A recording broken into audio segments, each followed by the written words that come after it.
Ricky Ponting greatest of all captains आप कह सकते हैं कि सभी कप्तानों से महान ही है। उन्होंने बाबर आजम को लेकर कुछ ऐसी बात कही है जो बहुत सारे लोगों के गले उतर नहीं रही है। मैं वही सोच रहा हूं कि अभी 4 साल में बंदा वैसे ही इतने सारे रिकॉर्ड्स बना रहा है, तोड़ रहा है, इतने सारे रन ये बना रहे हैं। अगर ये इनका पीक पीरियड नहीं है तो जो आएगा तो उसमें क्या हाल ये करेगा। सामने क्रम पाकिस्तानी क्रिकेट कैप्टन बाबर आजम, जिनकी तारीफ पाकिस्तानी क्रिकेट के बड़े से बड़े दुश्मन भी अपनी जुबानी कर चुके हैं और पाकिस्तानी क्रिकेट को नापसंद करने वाले, पाकिस्तानी क्रिकेट से हाइफ या फिर पाकिस्तान की तरक्की न देख पाने वाले बाबर आजम पर अक्सर बेशतर तनकीद करते भी आपने देखे होंगे। खासकर भारतीय क्रिकेट बोर्ड हो या फिर उनका गोदी मीडिया, वो अक्सर पाकिस्तानी स्किपर बाबर आजम को न सिर्फ ट्रोल करता नजर आता है बल्कि उनकी क्रिकेटिंग सलाहियतों पर भी सवालात उठाता नजर आता है। लेकिन अब एक ऐसा बयान सामने आया है जिसने भारतीयों के भी होश उड़ा कर रख दिए हैं, और वो कोई भारतीय या पाकिस्तानी क्रिकेटर की तरफ से नहीं, दुनिया के सबसे कामयाब तरीन समझे जाने वाले क्रिकेट कैप्टन रिकी पॉन्टिंग, जिन्होंने अपनी कप्तानी में ऑस्ट्रेलियन क्रिकेट को एक नई ऊंचाइयों तक पहुंचाया है, उनकी तरफ से आया है। रिकी पॉन्टिंग ने अपनी एक स्टेटमेंट में बाबर आजम को क्रिकेटर ऑफ द ईयर बनने पर तनकीद करने वालों को जवाब देते हुए कहा कि बाबर आजम एक ऐसा खिलाड़ी है जो अभी तक अपनी खेल के पीक तक नहीं पहुंचा। मुझे उम्मीद है कि वो चंद ही सालों में उस पीक तक पहुंचकर दुनिया क्रिकेट को हिलाकर रख देगा। रिकी पॉन्टिंग का मजीद कहना था कि क्रिकेटर 30 साल या उससे पहले अपनी पीक तक पहुंचता है और वो पीक अभी बाबर आजम की क्रिकेट में आनी है, जिसको हम चंद ही सालों में जरूर देखेंगे, और फिर उसके बाद वो विराट कोहली तो क्या, सचिन तेंदुलकर के भी तमाम रिकॉर्ड पाश कर देगा। अब ये एक ऐसा बयान है जिसने भारतीयों को तो हैरत ज़दा किया ही, साथ ही साथ पाकिस्तान में भी मौजूद बाबर आजम के क्रिटिक्स पर बिजली की तरह गिरा है। आगे चलकर आपको भारत के ही एक सहाफी की जुबानी इस बयान की डिटेल भी सुनाएंगे कि किस तरह भारत का मीडिया भी अब रिकी पॉन्टिंग के इस बयान पर तजिया देता दिखाई दे रहा है, और बाबर आजम बिलाशुबा उनकी नजरों में भी एक अजीम खिलाड़ी हैं जो आगे चलकर दुनिया के बड़े बड़े लेजेंड्स के रिकॉर्ड पाश करता दिखाई देगा। पिछले दिनों बाबर आजम को 2 बड़े अवार्ड्स मिले हैं। 26 जनवरी को जहां इंडिया में रिपब्लिक डे था, और इसी दिन जो है आईसीसी ने आईसीसी अवार्ड्स का अनाउंस किया है, और इसमें बाबर आजम को 2 मेजर अवार्ड्स मिले हैं। ODI cricketer of the year का अवार्ड मिला है और ICC cricketer of the year का अवार्ड मिला है। ये 2 बड़े अवार्ड्स मिले हैं, जिसमें से ओडीआई अवार्ड जो है, मतलब ODI cricketer of the year का अवार्ड जो है, लगातार दूसरी दफा 2021 में भी मिला, 2022 के लिए भी मिला बाबर आजम को, लेकिन ICC cricketer of the year का अवार्ड पहली दफा बाबर आजम को मिला है। और इस कामयाबी से रिकी पॉन्टिंग जो है वो उन्होंने बड़ा बयान दिया है। बाबर आजम से वैसे तो उनका कोई रिश्ता है नहीं और ना ही उन्हें कोचिंग वगैरह दी है, लेकिन Ricky Ponting greatest of all captains आप कह सकते हैं कि सभी कप्तानों से महान ही है। उन्होंने बाबर आजम को लेकर कुछ ऐसी बात कही है जो बहुत सारे लोगों के गले उतर नहीं रही है। दरअसल में रिकी पॉन्टिंग ने कहा है कि बाबर आजम में महान बल्लेबाज बनने की क्षमता है, उनमें कैपेबिलिटी है, क्या कहते हैं, कैपेबिलिटी कहते हैं ना, एबिलिटीज है और टैलेंट है बंदे में, बस कुछ इंप्रूवमेंट करना है। रिकी पॉन्टिंग ने एक और बात कही है जो बहुत ज्यादा मजेदार है और मेरे ख्याल से ये नोट करने वाली बात है। वो ये उन्होंने कहा कि अब तक मुझे लगता है कि बाबर आजम का ना पीक समय नहीं आया, मतलब जो करियर का सबसे बेस्ट फॉर्म कहते हैं ना, वो नहीं आया है।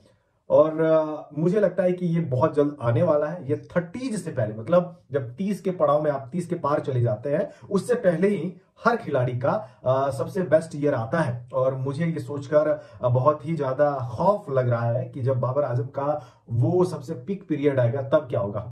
मैं वही सोच रहा हूं कि अभी 4 साल में बंदा वैसे ही इतने सारे रिकॉर्ड्स बना रहा है, तोड़ रहा है, इतने सारे रन ये बना रहे हैं। अगर ये इनका पीक पीरियड नहीं है तो जो आएगा तो उसमें क्या हाल ये करेगा। तो ये न सिर्फ रिकी पॉन्टिंग को डर लग रहा है, बल्कि मुझे भी लग रहा है कि अगर इनका जो पीक पीरियड आएगा, जो सबसे बेस्ट फॉर्म आएगा इनका बाबर आजम का, तब तो ये मतलब बहुत सारे प्लेयर्स को तो पीछे ही छोड़ देंगे। वैसे अभी तो छोड़ ही रहे हैं, बहुत सारे रिकॉर्ड्स विराट कोहली के तोड़े, हाशिम अमला के तोड़े हैं, बहुत बहुत लोगों का इन्होंने तोड़ा हुआ है रिकॉर्ड्स। और जब इनका सबसे बेस्ट फॉर्म आएगा, सबसे बेस्ट कहते हैं ना कि सबसे बढ़िया समय, सबसे अच्छे दिन आएंगे बाबर आजम के, तब तो मुझे लगता है कि ये बंदा ना बहुत आगे चला जाएगा, बहुत आगे चला जाएगा। दुआ, अगर आप पाकिस्तान के फैंस हैं या फिर बाबर आजम के फैंस हैं तो आप दुआ करिए कि रिकी पॉन्टिंग ने ये जो बात कही है बिल्कुल सच साबित हो। अगर ये सच साबित होती है तो मेरे ख्याल से पाकिस्तान टीम के लिए अगले 3, 4, 5 सालों के लिए जो है पाकिस्तान की टीम का दबदबा रहेगा। लेकिन ना सिर्फ बाबर आजम बल्कि और भी बाकी प्लेयर्स को रन बनाने पड़ेंगे। रिकी पॉन्टिंग जो है, इन्होंने बाबर आजम को लेके एक बहुत बड़ा बयान दिया। बड़ा बयान ये दिया है कि उन्होंने कहा है कि by the time he is finished playing, His numbers will stack up along with the very best Pakistan has ever produced. मतलब क्या है कि जब बाबर आजम खेलना बंद कर देंगे, उनका नंबर बताएगा कि ये खिलाड़ी जो है पाकिस्तान ने अब तक का सबसे बेस्ट खिलाड़ी पैदा किया है। मतलब बाबर आजम को लेकर उनका है, और मेरे ख्याल से ये इनके लिए ठीक होगा, बहुत ही अच्छा होगा बाबर आजम के लिए, बट ऑल्सो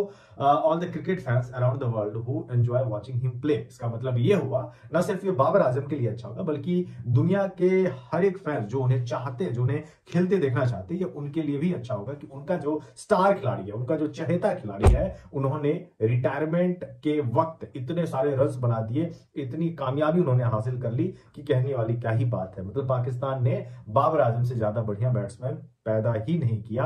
ये रिटायरमेंट तक में बाबर आजम अचीव कर लेंगे पाकिस्तान के लिए, ये कहना है रिकी पॉन्टिंग का। इसके अलावा उन्होंने ये भी कहा है कि I am sure with a bit more experience under his belt like his done with his batting. मतलब कहा है कि अगर बैटिंग में थोड़ा सा और इनको अनुभव आ जाए और थोड़ा सा और खेलने का अनुभव आ जाए और थोड़े से मैच्योर हो जाएंगे, तो मेरे ख्याल से ये बतौर कप्तान भी पाकिस्तान के सबसे कामयाब कप्तान कहलाएंगे। ऐसा रिकी पॉन्टिंग भाई साहब, जो इतने मतलब वर्ल्ड कप उन्होंने जिताए हुए हैं, इतने सारे रन कूटे हुए हैं, 70+ उनकी भी सेंचुरी, आई थिंक 71 सेंचुरी मारे हैं रिकी पॉन्टिंग ने, अगर मैं गलत नहीं हूं, अगर वो तो मुझे करेक्ट कर दीजिएगा।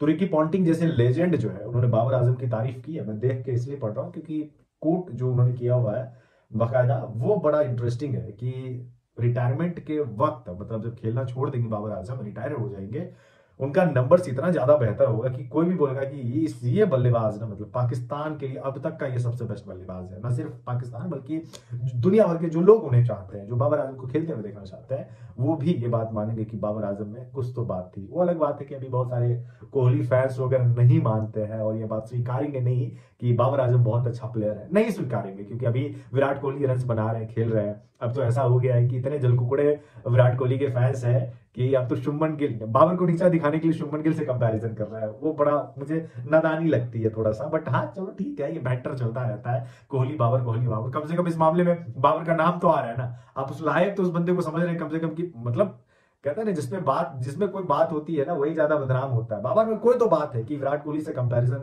हो रहा है, और कल का आया वाला लौंडा शुभमन गिल, अब इनका कंपैरिजन अगर आप बाबर आजम से कर रहा है, तो उस बंदे में कोई तो बात होगी यार, कि दुनिया इन्होंने हिलाया हुआ है और आप लोग हिल भी रहे हैं। तो देखते हैं क्या कुछ रिकी पॉन्टिंग ने जो भविष्यवाणी की है, देखते हैं क्या कुछ इनका प्रेडिक्शन क्या सही होता है, या फिर बाबर आजम अहमद शहजाद 2.0 बनते हैं। हालांकि मुझे नहीं लगता है कि 2.0 बनेंगे, लेकिन हाँ रन इन्होंने बनाए हैं। एंड इस साल 2022 के लिए इनको ICC cricketer of the year का अवार्ड मिला है, ICC ODI cricketer of the year का अवार्ड मिला है, 2 मेजर अवार्ड्स मिले हैं। इसके अलावा ODI team of the year में भी इनको जगह मिली है, ODI team of the year के कप्तान भी बने हैं बाबर आजम ने। तो 2022 का साल जो है ना बाबर आजम के लिए काफी ज्यादा अच्छा रहा है।